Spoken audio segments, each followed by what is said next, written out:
my interpretation of love. That is not love. Those are symptoms. Wow. They are not the real thing. Can I go deeper? Yes. So love is not a feeling. Love is a decision. I love some people. Love is not a feeling. Love is a decision. When the feelings are not there, what carries the marriage is the decision. The decision to love. The intention to love. The deliberate decision and action to love. I don't feel you. I love you anyway. Oh, I feel good. I feel good. So I say love is a decision. See, when you don't understand what I'm teaching, your marriage will not work. Your marriage will not work. Can I tell you something? It's not always, these are men who understand love. It's not always that you tell your partner, I love you, because you are feeling. And if you have been doing that way, I'm here to correct your understanding. You don't tell, in the morning when you wake up, you don't tell your wife, I love you, because you are feeling butterflies. You tell them you love them because you love them. And it is a decision you have made to minister to your spouse. I love you. You are beautiful. And kiss them in the morning and kiss them bye-bye. By decision. And I'm about to show you what decision, loving by decision is capable of doing. Love by decision. When it doesn't mean every time you should buy your wife flowers because you are feeling butterflies. You may never buy her flowers because I said those butterflies may remain at 2 years. Yeah.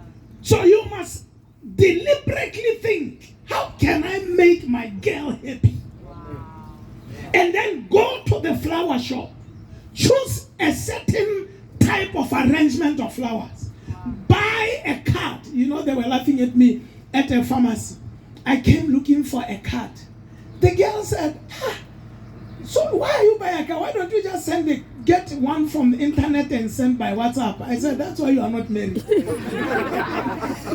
I told her, I said, love is work. I must do something. I want paper. I want to write with my handwriting. I want to package in a certain way. And I'm going to be putting this particular card in the arrangement of flowers. I'm hiring a cab to deliver them to my wife. I want to feel I'm doing. See, this nowadays generation, everything, WhatsApp, everything. And she confirmed. She said only people who are married around 10 years and above are the ones that buy these things. I said, you see now, you are talking about people whose marriages are waking. You must put effort. It is not the feelings you follow. It is the decisions you make to love.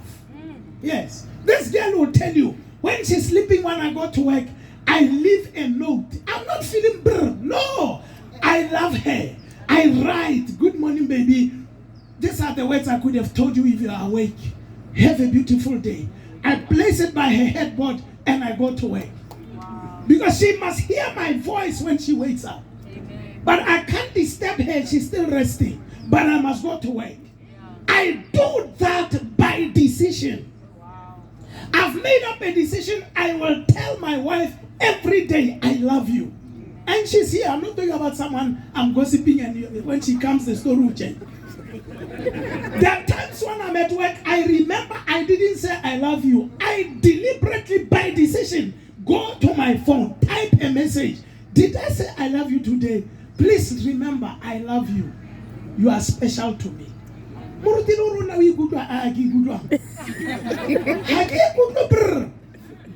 I have decided to demonstrate love. I'm helping people here. That's why when I taught about dutiful sex, I said, one may not want, another does not want.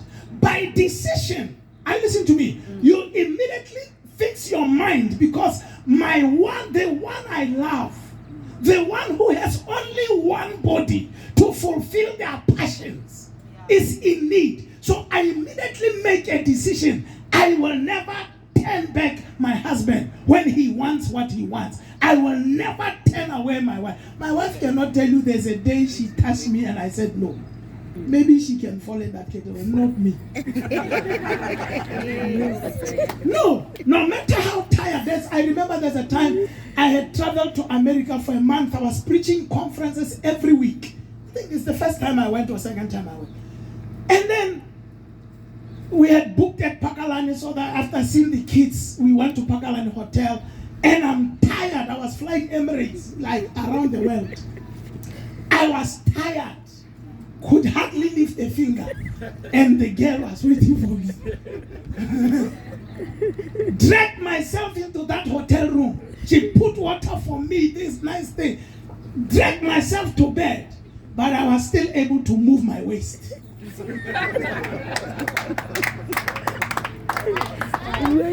I love by decision. Someone say love by decision. You are just tired because you went to CBD to work for 8 hours. You can't sacrifice. I'm helping somebody.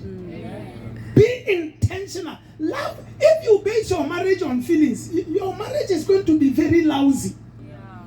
Decide, plan a date to go out, sit at the restaurant, face each other and eat across the table, and decide to be speaking not about the church. This is our problem, Pastor. Not the church people, not your mother, not her mother, but us. Decide we are not talking about them. Decide we are putting the phone away. Repeat that. Decide. Because there will always be messages on your phone. During break now, I took my phone and I checked. A lot of messages are there. So if you are going to go by, no, maybe people are checking me, you will never give each other time. Decide to put the phone away. Someone said, decide to put the phone away.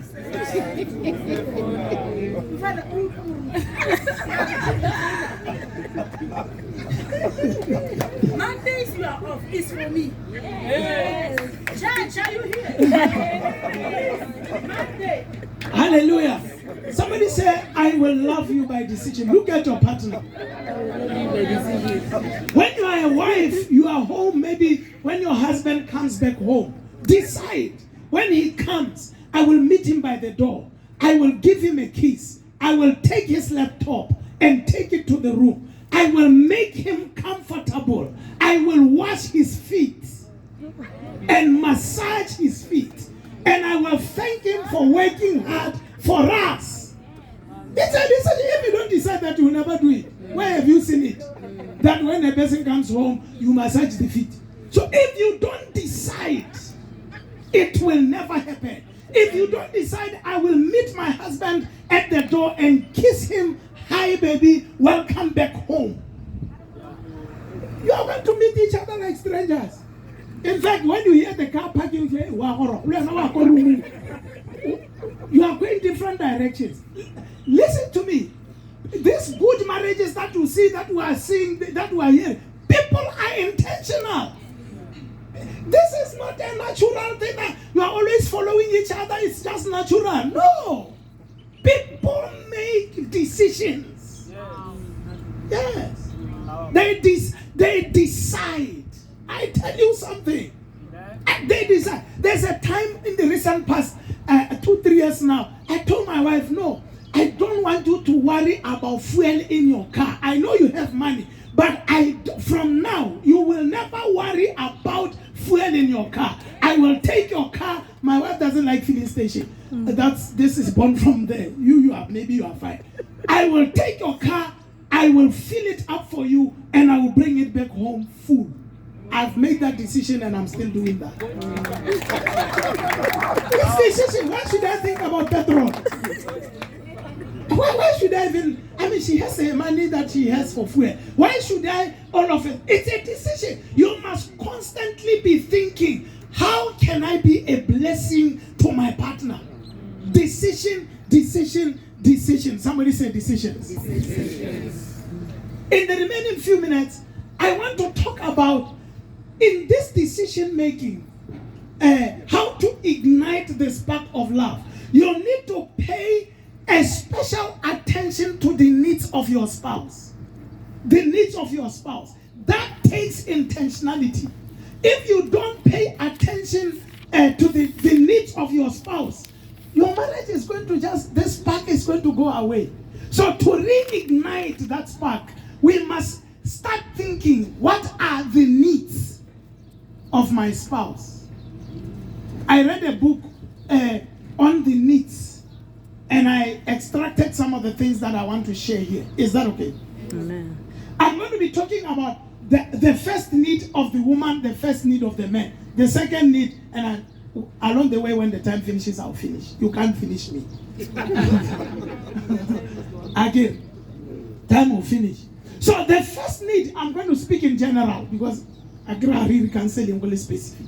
So generally, the first need of women, number one need of women, are you here? A woman or a wife, to be specific, she can't do well without affection. Affection. Someone say affection. Affection can be defined as a gentle feeling of fondness, caring, or liking. Affection makes a woman feel safe and cared for. Affection. One of the reasons why marriages die is because men have stopped being affectionate. And that's what our mother was teaching us this morning. She said, hold her. No, hold. Hold, like, don't be afraid. Hold. Bring her close. Let her feel special. Pull a chair for her. Massage her feet. Make her feel like a queen. Be affectionate.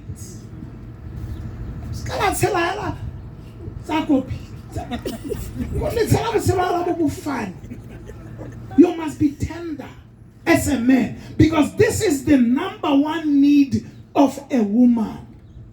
Somebody say, I hear. I hear. To a woman, affection spells security. Security. When you love your woman, she feels secure. She feels protected. She feels she's the only thing that matters in your life. Affection. Someone say affection. Affection. No, say affection. You are telling her, I care about you. You are a very important person in my life. I don't want anything bad to happen to you. I'm concerned about the problems you face. I will try to help you to overcome them. That's why we call them baby. You are making her feel like she's a special something. You know, when you see a man who treats a wife anyhow, if you are a proper man, you feel that thing. It's like, hey,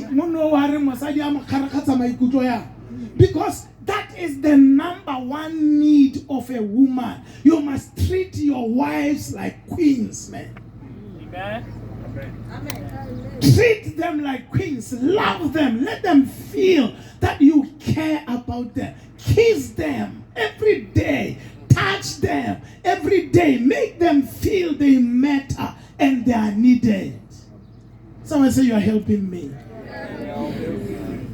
You know, the synonyms of affection are words like attachment.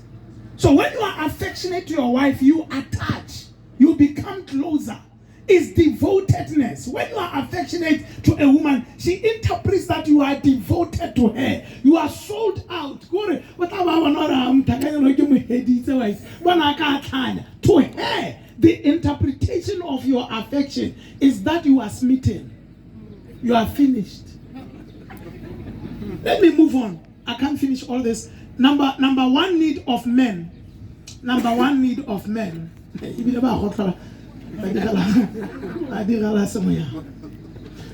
This your husbands. Let me tell you straight today, because let's get about words. He can't do without sexual fulfillment. Number one need of a man is sex. Let's just make it clear.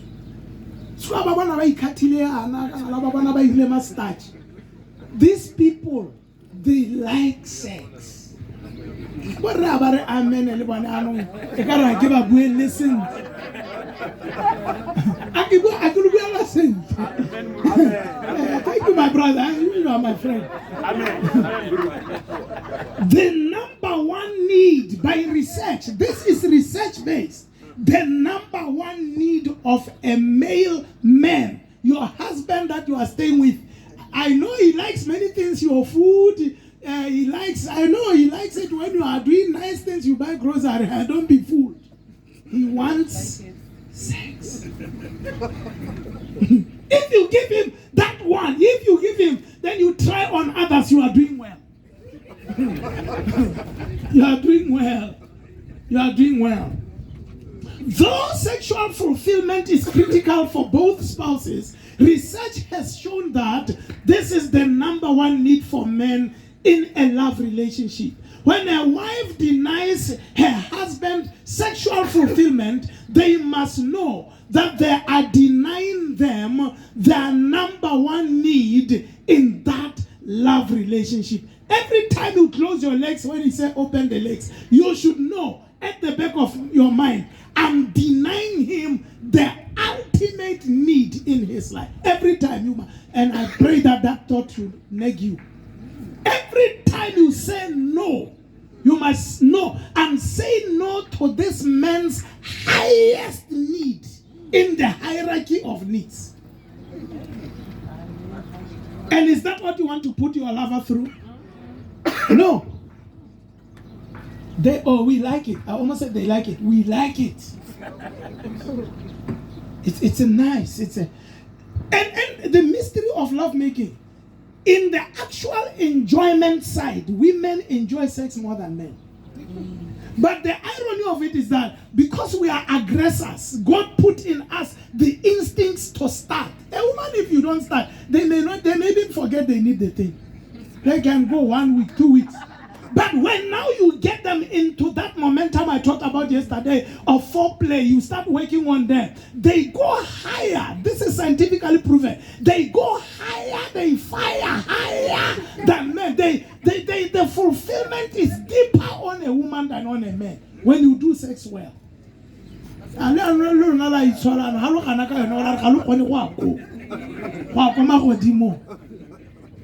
I'm teaching you something. Yes, women enjoy sex more than men, but men like sex more than women. I don't know if my English is correct. Number two need.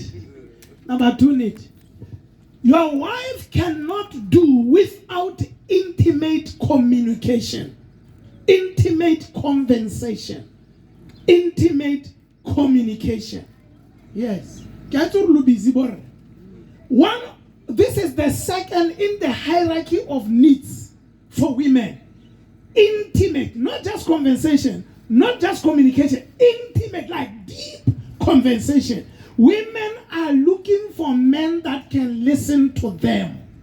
Women have a lot of things to say. Yes, sir. I tell you, even by research, they speak almost 3 times or 4 times words than men per day.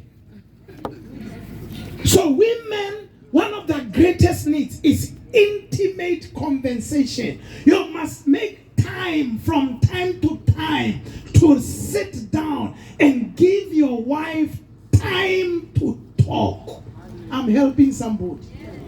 A woman that doesn't have that platform feels very disturbed, disgruntled, worried, unstable. She just feels something is not achieved. And women, and let me help you, men. Most women who cheat because of this one. Yeah. And number one, women are not natural cheaters. I know men are hunters. Women gravitate towards people, especially when they don't have it at home, who are affectionate and who can listen to them. So by the time you are always busy, I'm going to Dubai, I'm going to Singapore, and the woman, when she complains, I bought you a house, I bought you 3 cars, one for Sunday to go to church, one for to go to work, one to do shopping. What are you looking for? I'm looking for you. Don't confuse material things with you. Yes, sir. You are more than material. I like the way you say, you are in love with the image of God right there in your spouse. I loved that. It's not, these things are not the image of God. Houses and cars and scooters and all these cars by their names. Your wife needs you. Some of you are too busy for your marriage. Slow down, create time. Make time for your spouse and be intentional about it. You know, my wife taught me something. When we got married, I'm a natural problem solver. It's just a gift God has given me. So when you talk to me, I'm listening and I'm already working on a solution. It's just a gift from God. So when we got married, I came with that gift. So when my wife is telling me, when she finished, I said, okay, this is how we solve your problem. And then she told me one day, you know, I want to advise you. I'm missing something. There's a point I'm missing. So there are times when I'm talking to you, I'm not looking for a counselor. I'm not looking for answers. I'm not saying I don't have answers. I'm telling you how I'm feeling. I just want a listening ear. Even though sometimes they confuse you. When you are just a listening ear, they say, why are you not saying anything now? These daughters of Eve. So I'm speaking, so I'm just going to be speaking alone like this and you are not saying anything. I thought you said I should just be there, concentrate, like show you, I hear you. By that time you are done and then you are fine. So no, I can't just talk alone. Now next time when she talks, she said, oh, by the way, Pinky, I don't think Pinky is a good friend. I didn't say you should choose friends for me. I was saying that Pinky, every time I'm with Pinky, I don't appreciate some of the things she said. Intimate conversation. Give your wife from time to time undivided attention. You can't remember amen like some. Amen. It's the after affection. It's that women, they want to feel, because when I think I think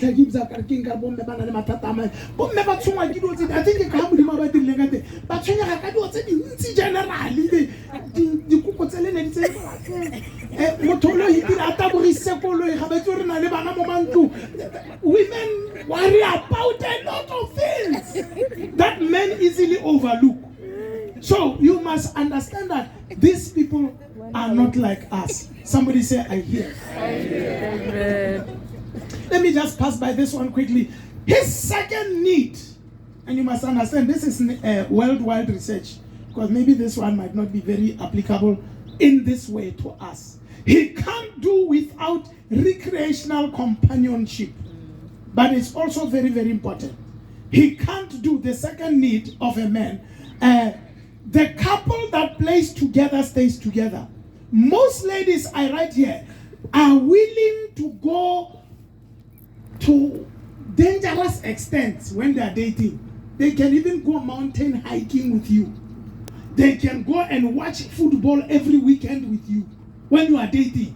And then to the men, it's like, I found the one that likes what I like, that can give me companionship when I do my manly things. And sometimes they make a decision to marry, and that is a major contributing factor. Most women, after they get married, you put a ring. When you are saying, yeah, hey,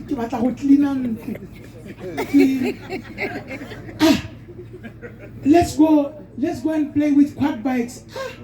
Quad bikes. It's so hot. Why don't you call Peter and go with Peter? So, what made them marry you was that you were willing to share a life with them. You are willing to do things with them. And now, after they marry you, you desert them. You disappoint them. You make them think that you can go to the kettle post with them. You can do things with them. You can do. After the ring, you become madam. I'm not coming with you again. And there are men that really get hurt when something like that happens, because it's like a betrayal. You gave me a false picture of who you are just to get me to marry you. I don't know if you understand what I'm saying. So women must, this you're busy, I'm busy baby shower, I'm busy this. You must always decide to do things with your partner. That means a lot to him, not to you. One of the things I appreciate with my wife, by the grace of God, I preach all over the world. She's always willing to come with me. It means a lot to me. You know, ministry is very lonely. She's always laughing. She knows more places than I do, even though I go with her. Recently, when we were in Chicago, me, I only know the way from the airport to the hotel, from the hotel to church. Because after preaching, I'm there, burying my face. I'm before the Lord. Lord, another word, talk to your people. And not about say, waka di limo di what, a tora mo, isu a shopping, tabantela ka di nepeto ho bona ko bo Trump Towers. Where are these places? She's enjoying. I'm in the room. But what I appreciate is that after I pour out, I'm very vulnerable. And now she's there to be with me, to encourage me, to give me feedback, to make me see things from her point of view that I didn't see when I was in the podium. You understand? So that thing, I really appreciate it about my wife. She has not said, you are the pastor, you go. And it's nice. I love it. For me, it's like a love language to me. It's something that I feel she loves me by doing that. By going with me in airports. I'm holding her hand. We are discussing. We are doing things together. It's nice. But most women, you do a lot of, and that one is very common. A lot of you do, you are always following this guy when you are dating. Always. Just go play the tape. Always following him. Can we meet there? Can we meet? Can we go to? I'm going there. I'm coming with you. After marriage, you can go.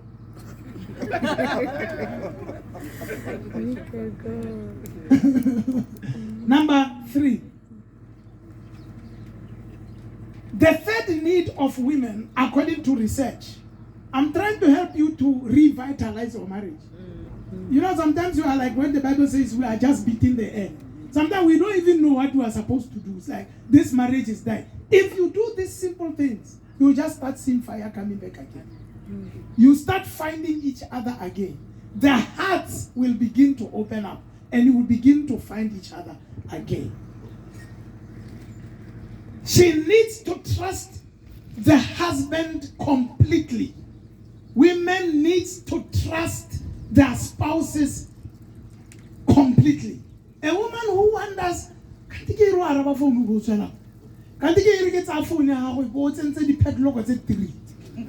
you used to have one padlock and I had the key. I knew the password. These days when I put the password, it enters, then it's another password. When I figure that one, it wants your fingerprints. What are these security? So when a woman starts suspicion that you are not completely devoted to them, they start developing something that is not okay. Because those type of things erode their trust. And a woman who doesn't trust you fully can never give themselves fully to you. You need to know that a woman wants to trust their spouse fully. It's a need in their life. For them to cut vegetables, that when he eats vegetables, I'm making love to. For them to get to that dimension, they need to trust you wholly and completely. Their hearts open as they trust you. Somebody say, I hear you. I hear you.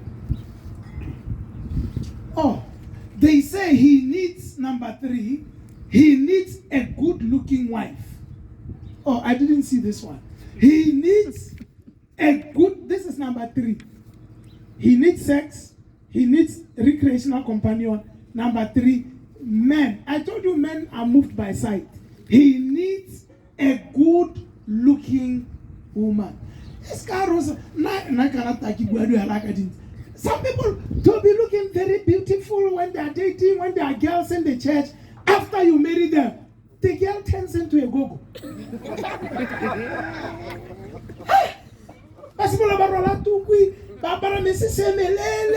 And they start looking funny. Hey, stop it.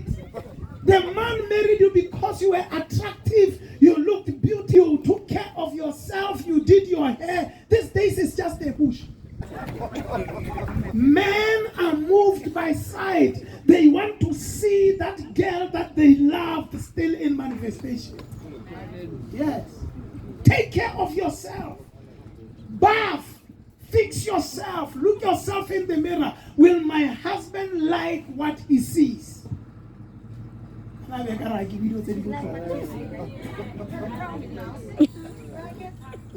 Look beautiful. Look beautiful. Take care of yourself. Smell well. Have bedroom perfumes and work perfumes. Smell well. Look well. Have work clothes and bedroom clothes. I'm preaching. Amen. Tight. No.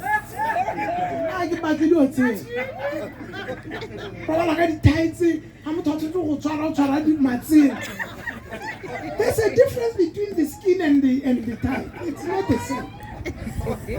Look beautiful. Look beautiful. Look, be clean. Dress well. Know the clothes that fit your type of body. Clothes that are going to make your partner desire you. Yes. They are sending a message. What did you get? We're not busy. We're better my day. See, every day. He needs a good-looking wife. Physical attractiveness. Don't get married and start neglecting yourself. Some of you is like marriage is like an achievement. It's like once I'm married, now I'm done. You need to sustain the journey going forward. Win a trophy, you are done. You have run 100 meters, you are done. No. Continue to work and look beautiful. My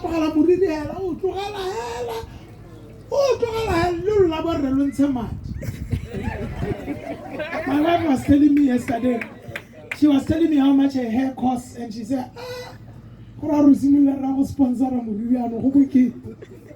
I should be willing to sponsor because I want her to look beautiful for me. I don't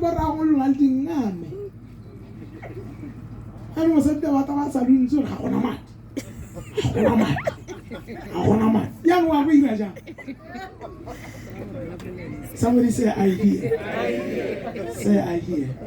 Number 4, there are many things I wanted to see, but I'm going to stop on this or just on the needs. Because one of the things I wanted to really touch on was replaying the tape of remembrance. Yeah. When the spark dies, it's very important that from time to time you create meetings where you go down the memory lane, not to think about bad things, but to think about good times. Begin to remember the good sex encounters you had, and try to remember what had happened for us to end there. And try to recapture those things so that the fire can start burning again. Remind each other what you meant to each other in a particular season. It will provoke certain feelings that make you remember why you are together today. I was going to go that way, but I'm going to finish here because my time is almost done. But I still have time, but it's almost done. Number 4. She needs enough money to live comfortably. Money is a need. Our mother taught us this morning, money is not everything. Sometimes things can be blown away like dust. The money can go, things can go. That is not the basis of the relationship. But the truth is, when we do counseling, money, the absence of money has become a thorn in a lot of marriages. The absence, the lack of finances. The lack of finances. When some people, when they don't have money, even the love making is difficult. But when you are still trying, they say, hey, school fees, can I have to school? It's a problem in their mind. They are thinking about it constantly. So a woman, for them to be happy and to feel loved, you need to be a real provider, because she needs enough money to live comfortably. And I want to challenge every man here. Don't just focus on your job. Create multiple streams of income. Do side things, side hustle as they call it this day. Do small things that can help you to augment your salary. Salary is not enough. I'm an employer. I don't pay my people to make them rich. I pay them so that they can come back to to need me again. I'm not a bad man. It's just how salary works. You are not getting paid to become rich. These people are just giving you enough for about 15 years.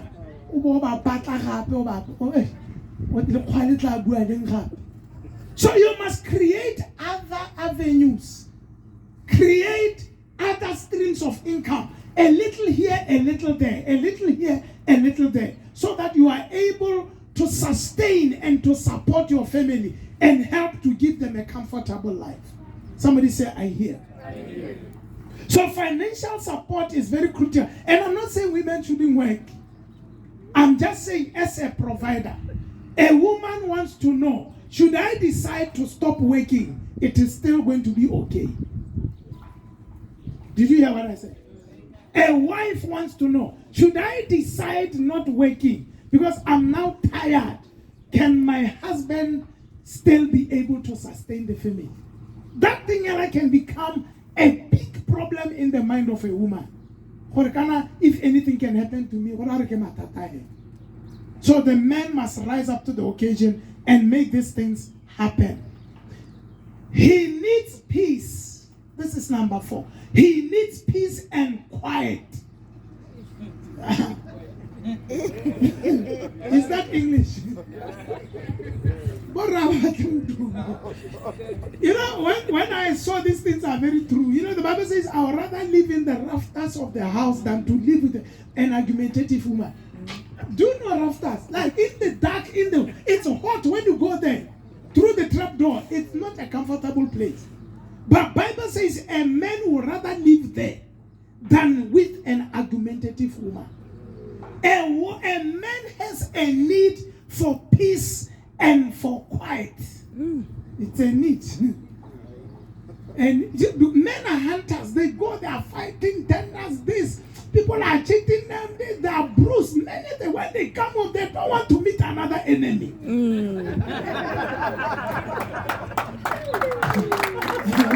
Say it again. Did you get what I said? They are fighting. Many people are cheating them. Some people are turning against them. It's too much bruises outside. When they come home, they don't want to come and argue another tender. They don't want another argument, another stress. They want a place of rest and a place of hiding. A wife must be deliberate in creating a place of peace in the home. Be peaceful. Create an environment that welcomes your husband home. Make your husband want to come back home. Amen. You shouldn't be worse than the enemies of your husband, where they prefer to remain outside than to come back home. I'm helping somebody here. Amen. Men need a quiet and a peaceful environment. It's a need. Don't see them strong like this. These people are very weak inside. Women are strong emotional more than men. Very strong. Men, they are very weak and tender inside. And when they come home, they want to find a place of peace and quiet.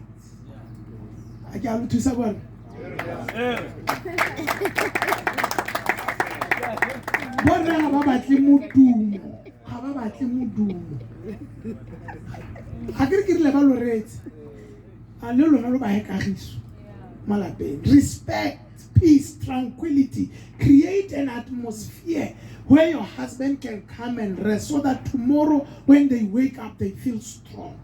You know, I told my wife many years ago, I said, baby, let me tell you something.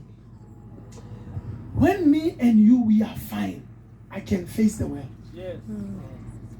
I said, but when we fight, even if the world can bow to me, I will still not manage to function. I once read another research.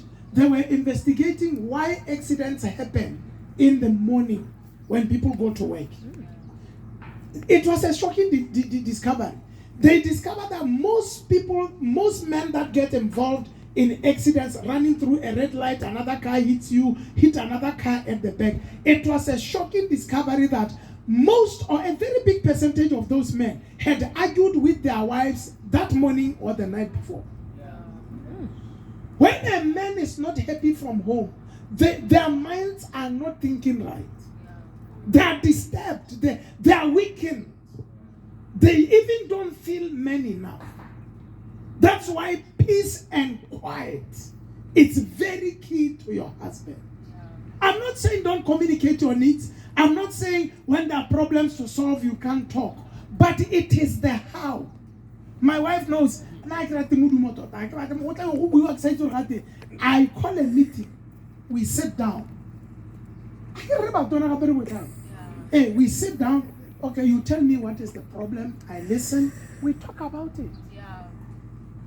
We should talk about it. Why should we fight? Yeah, you're on the passage. Yeah. We are not solving the problem. So I taught my wife many years ago. I said, no, I know problems happen. You can be unhappy. I understand. Call me for a meeting. Baby, let's sit down. Something is bothering me. Okay, what is it? And you talk. I'm willing to listen.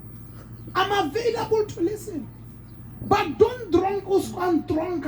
You are making noise. You are now fueling me. You want the lion in me to rise up. Let's sit down and talk. No matter how sensitive it is, we have conquered so many things. We can still address this one. And some of you, I want to prescribe to you. I think let me stop here. And the other ones, look, we can't finish me. Let me finish here.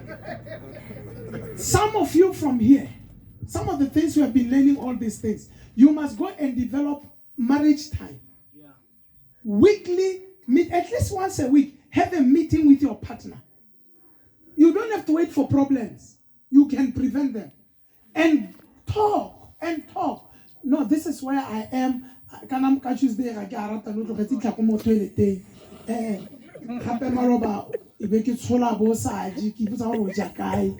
Oh, you didn't like that. No, create a time where you can tell the other person what you like and what you don't like. If you don't have that time, things are piling. One day people are panicking. And they are telling you things from 2005. You see, in 2005 you did this. I watched you. And then you did this, that Christmas you did. I watched you. I've been watching you all the way to 2022. So when you don't create time and a platform for you to share, things pile. That's why when people start fighting, it's like it's a lot of problems. I'm saying this as a counselor. Sometimes you sit down with people and you allow them now to talk. As a counselor, it's not like you are solving anybody's problem. You are just facilitating their own medicine to solve their problem. So as you listen, you hear people talking about many. You even wonder, do these people stay together? Their problems date 10 years ago. They're like, so they've never spoken all these 10 years. So I want to suggest to you, create marriage time. Find a day, maybe in the evening, one of the days that you are not too busy, where you sit and you talk in a meeting format to update each other how you are doing. Some of the things I taught yesterday that you can teach your partner where to touch you. No know how they are saying. Hey, we do it. I think how we teach someone on a post. Maybe one number nine. Going forward, I'm gonna know hit more. It's during that time. So I'm not angry and I'm not saying,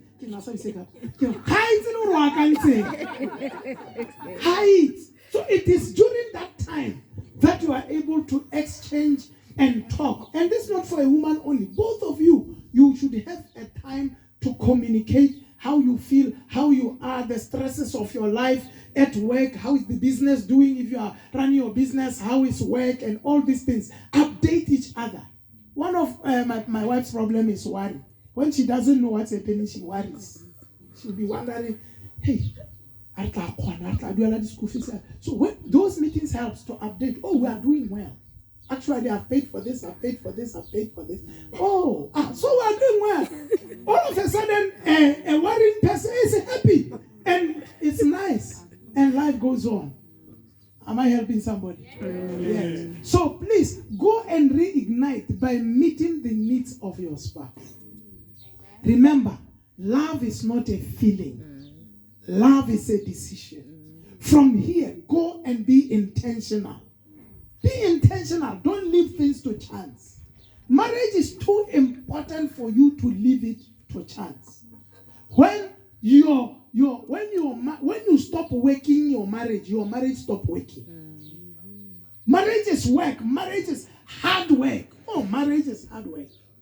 And you must give yourself to work your marriage. Thank you very much. God bless you.